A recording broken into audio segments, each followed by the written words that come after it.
Seperti yang korang tahu lah, KKN adalah merupakan datang kepada kuliah kerja nyata. Tiba-tiba ada seorang pengemis tua ni langgar kereta mereka.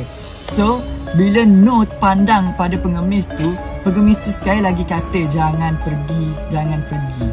So macam Noh kan, dia kan hijab terbuka, so dia macam like boleh melihat segala benda yang mistik. Noh ni dia terdengar bunyi gamelan dan juga bau bunga melati sepanjang perjalanan mereka ke sana.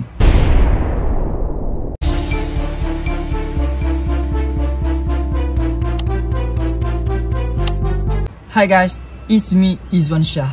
So welcome back to my YouTube channel. Hi guys. So today I would like to make satu video story time, which is storyline lah, di mana kita nak menceritakan tentang kisah yang baru-baru ni viral dekat TikTok. Dah ramai gila orang yang cover dan discover tentang satu topik yang sangat-sangat aku rasa viral kat TikTok. Kisah KKN di Desa Penari. So aku akan ceritalah apa yang aku faham berdasarkan apa yang aku telah kaji. So sebelum tu aku nak korang make sure subscribe dululah YouTube channel aku. Jangan lupa untuk tekan tombol notification supaya korang tidak ketinggalan. So by the way, cerita ini sangatlah mistik katanya. So tapi aku belum tengok lagi cerita ni dekat Pawagam. By the way, cerita ni bermula pada 2009. Dah lama. Dan cerita KKN di Desa Penari ni berdasarkan cerita yang the true story lah. Dan terdapat 6 orang student yang katanya student university, dan mereka ni terdiri daripada Noh, Widya, Ayu, Anta, Bima dan juga Wahyu. Mereka ni pergilah merancang untuk pergi ke Desa Penari untuk melakukan satu tugasan yang disebut KKN di KKN. Seperti yang korang tahu lah, KKN adalah merupakan kepada kuliah kerja nyata, which is KKN ni merupakan, dia macam seperti apa dah, seperti kalau kita dekat Malaysia ni kita ada kerja khusus yang PT3 dulu tu kan. So dia orang ni perlu luluskan KKN ni dulu untuk melanjutkan diorang punya pengajian lah. Okay, so semasa sebelum diorang berangkat untuk pergi ke Desa Penari ni, sebenarnya Mak Widya ni dia tertanya tau, dia tanya-tanya yang desa tu memang rasa sangat tidak sehati lah untuk membenarkan Widya pergi ke Desa Penari tersebut. Desa Penari ni merupakan satu desa atau tempat yang sangat terpencil lah, yang memang jauh daripada kampung-kampung yang lain, dan desa tu terletak dekat betul-betul tengah hutan dan sangat-sangatlah terpencil tau untuk masuk dekat dalam desa tu guys. Noh ni salah satu daripada diorang yang berenam ni. Noh ni merupakan seorang yang sangat-sangat sensitif, which is Noh ni seorang yang mudah untuk melihat benda-benda mistik lah. I mean macam Noh ni merupakan seorang yang hijab terbuka, boleh nampak benda-benda yang halus lah, macam jin lah. Lebih kurang macam tu lah guys. Noh ni dia macam percayalah benda-benda halus sebab dia hijab terbuka, so dia nampak segala benda yang berlaku. So mereka ni bertolak menaiki kereta. So mereka berenam ni pergi menaiki kereta lah untuk ke Desa Penari. So masa dalam perjalanan mereka ke kampung Desa Penari tu, di Desa Penari tu, mereka nampak seorang atuk, which is atuk yang mengemis lah, pengemis di tepi jalan. Mereka tersempat dengan atuk tu. Noh ternampak seorang atuk tu berada dekat tepi jalan, which is pengemis tu, and then pengemis tu melihat ke arah Noh sambil memberikan hint jangan pergi. So maksudnya tu dah orang kata macam nak bagi hint awal-awal supaya jangan meneruskan perjalanan ke Desa Penari. Setelah hampir 4 jam mereka berjalan, perjalanan mereka untuk ke Desa Penari tu, akhirnya mereka pun sampailah dekat tempat tu. Desa Penari ni dia terletak di daerah Jawa Timur tau. So satu tempat ni mereka tak boleh tahu masuk ke Desa Penari dengan menaiki kereta, sebab laluan untuk ke Desa Penari tu sangat-sangatlah sempit dan sangat-sangat bersemak samun. Sebab Desa Penari tu dia betul-betul terletak dalam hutan dan tempat yang sangat penuh dengan hutan lah. Tak nak mereka nak masuk sama ada berjalan ataupun dengan motor. Dijadikan cerita juga untuk masuk ke Desa Penari tu, untuk sampai ke kampung Desa Penari tu, ianya mengambil masa lebih kurang dalam 1 jam. So agak letih dan agak penat lah untuk berjalan. Jadi mereka menaiki motor orang kampung tersebut lah. So orang kampung tersebut membawa mereka dengan menaiki motor ke Desa Penari. Tapi yang peliknya, masa dalam perjalanan mereka pergi ke Desa Penari tu, orang kampung mereka langsung tidak bercakap dengan mereka. Itu yang sangat-sangat pelik. Perjalanan ke sana tu, Widya tu dia memang dah rasa sedap hati dan dia memang dah rasa was-was untuk tinggal ke sana. Sebab mereka boleh dikatakan, aku boleh kata mereka tu untuk stay dekat sana lebih kurang dalam 6 minggu lah untuk menyiapkan diorang punya KKN. Okay, so masa dalam perjalanan mereka menuju ke kampung KKN tu dengan menaiki motor, so Ayu ni dia ternampak seorang perempuan yang sedang menari dekat atas batu di tengah-tengah hutan. Itu menari sambil melihat ke arah Noh dengan pandangan yang sangat tajam, guys. So setibanya mereka dekat kampung tersebut, so mereka tu telah disambut oleh ketua kampung yang bernama Pak Prabu.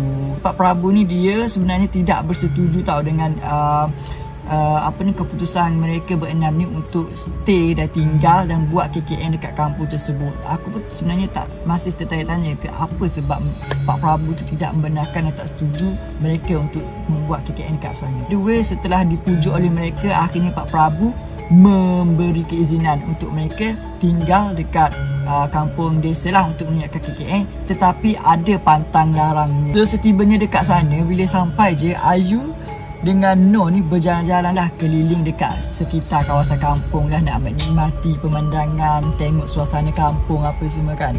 So tiba-tiba Noh ni dia ternampak batu yang ditutup dengan kain merah, dan di bawah batu tu ada makanan dan juga bau kemayan. Kerana juga Noh ternampak satu lembaga besar yang bermata merah.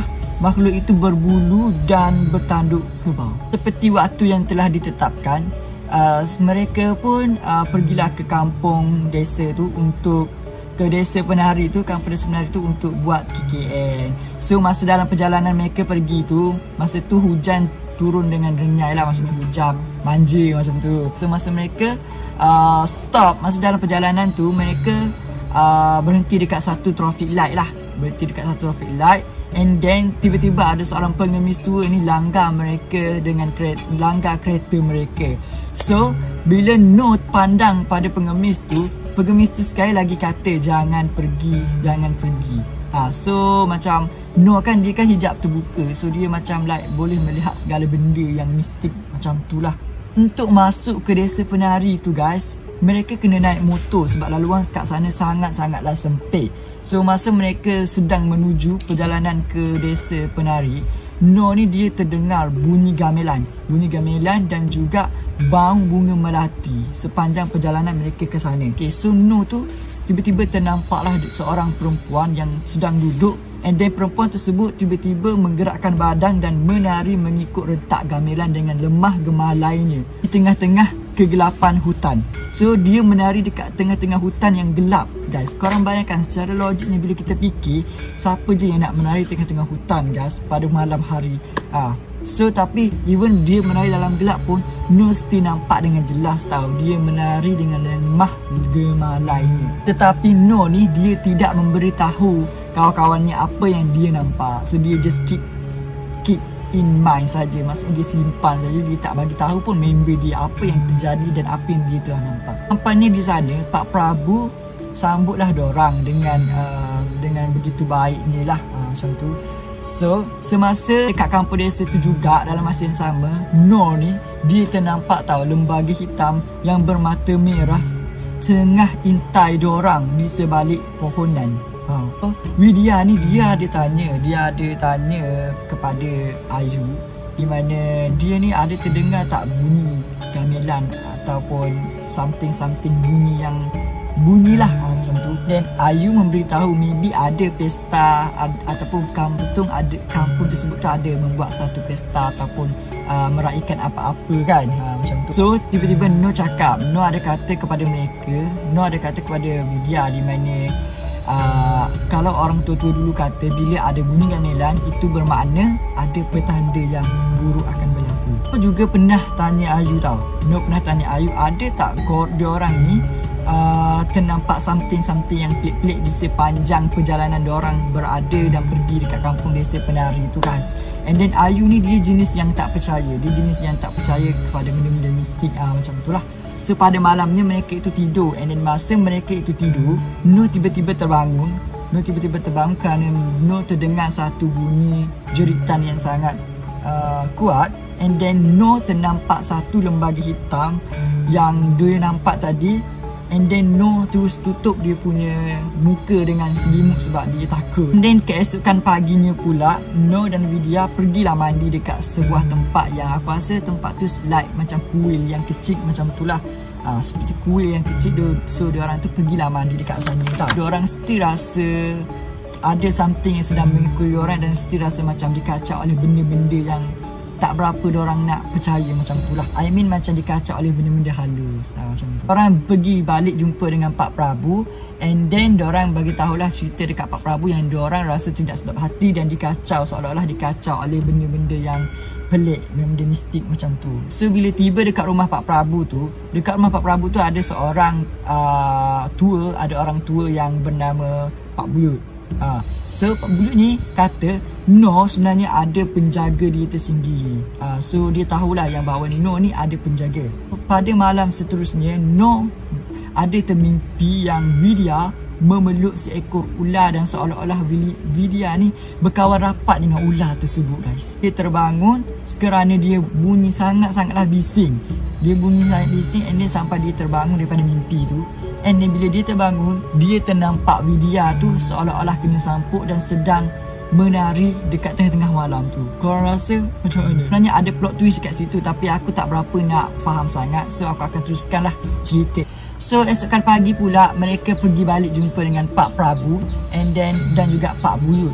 So diorang bawalah Noh dekat sebuah batu, which is Pak Buyut ni telah membawa Noh dekat sebuah batu yang tempat mereka letak makanan tu kan, letak makanan dan juga kain merah tu lah. So Pak Buyut ni dia nak tunjukkan kepada Noh yang satu makhluk halus yang ada dekat kawasan sekitar situlah. So Pak Buyut mereka tu sembelihlah ayam, and then mereka taburkan darah-darah ayam tu dekat atas batu-batu tu. Kemudian Noh ternampaklah satu makhluk hitam besar dan bermata merah dan berbulu sedang menjilat darah dekat atas batu tu, guys. Pak Buyut tu kemudian tarik something dekat atas kepala, and then Noh pun terus tidak nampak. So Pak Buyut explain dekat Noh bahawa Noh ni ada penjaga, dan makhluk yang dia lihat tu adalah satu makhluk yang terdapat dekat kampung tu lah yang sedang mengikuri mereka. So for the short story ni, kat sini kita boleh nampak yang fully of the story ni mereka ni dikacau lah sepanjang perjalanan mereka ke kampung desa penari tu. Mereka telah dikacau oleh makhluk halus, and then kantor-kantor bahawa Bima ni sukakan Vidya, dan dalam masa yang sama Ayu sukakan Bima.